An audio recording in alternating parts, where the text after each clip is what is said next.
सोचिए, अगर आपको बताया जाए कि आपकी सोच, आपकी पसंद, आपके सपने सब पहले से तय है और तय करने वाला कोई सरकार नहीं, कोई प्रधानमंत्री नहीं, बल्कि एक गुप्त संगठन है जो सदियों से हमारे ऊपर राज कर रहा है, लेकिन हमने उसे कभी देखा नहीं।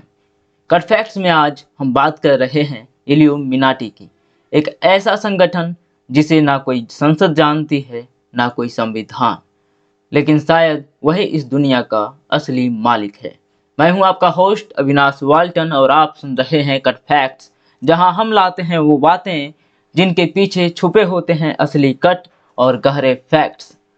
ये कहानी शुरू होती है 1 मई 1776 से जर्मनी के एक शहर बवेरिया में, जहां एडम विस्हॉप नाम का एक प्रोफेसर चर्च और धार्मिक कट्टरता से परेशान था। उसने एक गुप्त संगठन की नींव रखी, ऑर्डर ऑफ द इल्यूमिनाटी। मकसद था धर्म के अंधकार को मिटाना, ज्ञान का उजाला फैलाना, सत्ता का दुरुपयोग रोकना। लेकिन धीरे धीरे ये संगठन खुद उसी चीज में बदल गया जिसके खिलाफ इसकी शुरुआत हुई थी।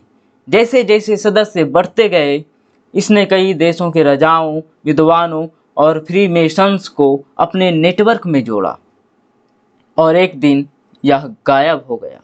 सरकारों ने इसे बैन कर दिया, लेकिन कहते हैं इल्यूमिनाटी कभी मरा नहीं, बस गहरे अंधेरे में उतर गया। क्या आपने कभी सोचा है अमेरिकी डॉलर के नोट पर वो अधूरी पिरामिड के ऊपर एक आँख क्यों बनी होती है? वो आँख है द ऑल सेइंग आई, जिसे इल्यूमिनाटी का सबसे पवित्र प्रतीक माना जाता है। ये प्रतीक कहता है हम सब देख रहे हैं, आपकी सोच, आपकी पसंद और आपकी रिवेलियन तक। आज की पॉप कल्चर जैसे बियॉन्स, जे जेड और यहाँ तक कि कुछ बॉलीवुड स्टार्स, इनके गानों, म्यूजिक वीडियोज, अवार्ड शोज में आपको बार बार मिलते हैं ये चिन्ह। एक आँख छुपाना, त्रिकोण बनाना और पीछे गूढ़ बैकग्राउंड विजुअल्स। क्या ये महज एक कोइंसिडेंस है या फिर सोच समझकर किए गए सिंबॉलिक प्रोग्रामिंग्स के हिस्से हैं? कहते हैं इल्यूमिनाटी किसी को सीधा मैसेज नहीं देता, वो संकेत देता है, और जो जाग गया वही चुनिंदा बनता है। अब बात करते हैं उस थ्योरी की जिसने पूरी दुनिया को हिला दिया, न्यू वर्ल्ड ऑर्डर। एक ऐसी सरकार जो पूरी दुनिया पर राज करेगी, एक ही करेंसी, एक ही संविधान, एक ही मीडिया, एक ऐसी व्यवस्था जिसमें हर इंसान ट्रैक होगा, digital ID, facial recognition, cashless transaction. कई लोग मानते हैं कि ये सिर्फ सब टेक्नोलॉजी नहीं है, यह है साइलेंट कंट्रोल मैकेनिज्म जो इल्यूमिनाटी धीरे धीरे लागू कर रहा है। कोविड-19 जैसी घटनाओं के पीछे भी कुछ लोग इसे दोष देते हैं। वैक्सीन्स, डिजिटल सर्विलांस, लॉकडाउन्स, सबको NWO यानी न्यू वर्ल्ड ऑर्डर का हिस्सा बताया जाता है। अब सवाल ये है कि क्या ये सब कुछ सिर्फ इत्तेफाक है या कोई प्लान है जो बहुत पहले बन चुका था? हॉलीवुड हो या बॉलीवुड, पॉप इंडस्ट्री हो या रैप कल्चर, इल्यूमिनाटी के सबसे बड़े शक की उंगलियां इन्हीं की ओर उठती है।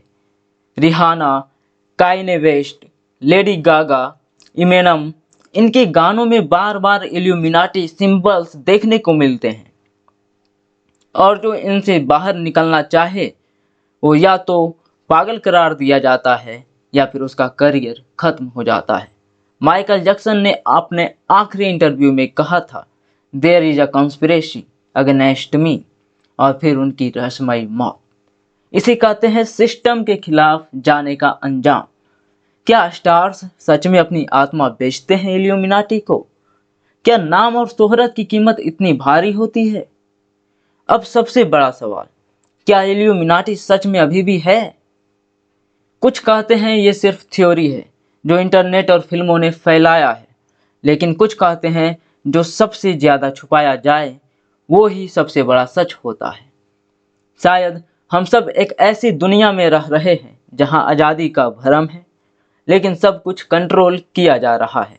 सिंबल्स, सेलिब्रिटीज, मीडिया, पॉलिटिक्स, सब उस एक अदृश्य नेटवर्क से जुड़ा हुआ है।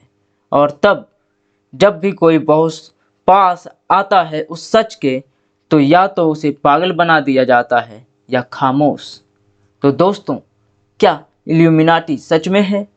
क्या हम सब एक दिखावे की दुनिया में जी रहे हैं, या फिर ये सब महज एक कॉन्स्पिरेसी थ्योरी है जिसे किसी और ने नहीं बल्कि खुद इल्यूमिनाटी ने फैलाया है, ताकि तुम कभी असली चेहरे तक पहुंच ही ना सको?